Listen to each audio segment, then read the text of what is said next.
Tahukah kamu akibat kecanduan sosmed? Sadar nggak? Brain rot menjauhkan kita dari Allah? Akibat menonton video-video pendek secara berlebihan, otak kita membusuk. Resiko yang lebih parah dari penurunan kemampuan berpikir, kita jadi jauh dari Allah. Keimanan drop, hidayah Allah cabut. Ketakwaan perlahan pergi. Kita jadi sulit konsentrasi, fokus memendek, dan mudah bosan. Kita jadi nggak mampu duduk lama membaca Al-Quran. Baru satu halaman sudah ngecek HP dan medsos. Kita jadi nggak bisa konsentrasi saat sholat. Bukannya khusyuk dengan ayat Quran dan doa, tapi pikiran malah kemana-mana. Scrolling berlebihan juga ganggu jam tidur. Gak terasa udah tengah malam, kita jadi nggak bisa qiyamul lail. Bahkan yang lebih parah, bangun subuh jadi kesiangan. Ketagihan dopamin instan bikin kita nggak lagi berjuang ngejar kebutuhan sebenarnya, yaitu ketenangan dari mengingat Allah. Sakinah tak muncul karena reaksi otak semata, tapi langsung Allah turunkan ke dalam hati. Seperti tenang dari menyelesaikan tilawah satu juz, dari murojaah satu surat, atau nambah satu hafalan baru. Kangen?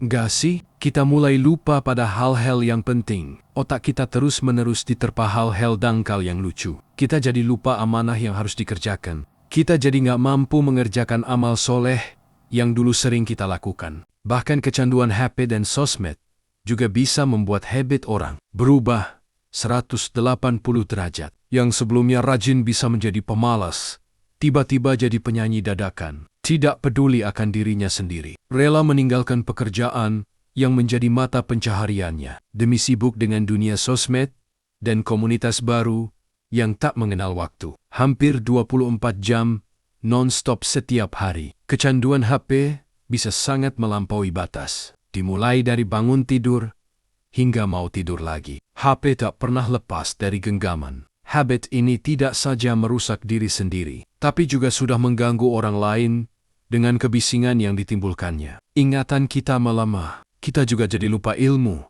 nasihat guru, materi kajian tafsir, hadis, dan ayat-ayat Al-Quran yang dulu menjadi bagian dari hidup kita. Brain rot juga bikin kita mudah cemas dan stres. Kita jadi lupa bersyukur, selalu merasa kurang, iri, dan dengki. Karena terlalu sering membandingkan diri dengan hidup orang lain.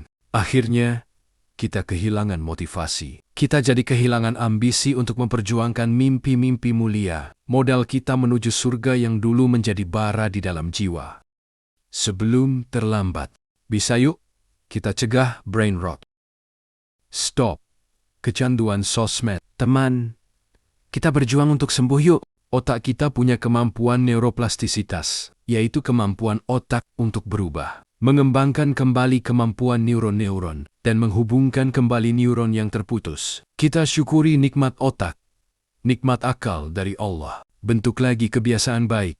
Minta tolong sama Allah. Kurangi aktivitas sosial media. Tinggalkan hal yang tidak bermanfaat. Paksa diri untuk fokus 1 jam dengan Al-Quran tanpa HP. Paksa diri untuk hafalkan Al-Quran. Paksa diri untuk melaksanakan sholat tepat waktu. Kasih alarm untuk batas waktu pemakaian HP. Paksa diri untuk tidur tanpa doom scrolling. Paksa diri untuk bangun tidur, tidak langsung scrolling. Jika kaitannya sudah tentang surga, brain rot harus segera disembuhkan. Semangat, pejuang brain rot.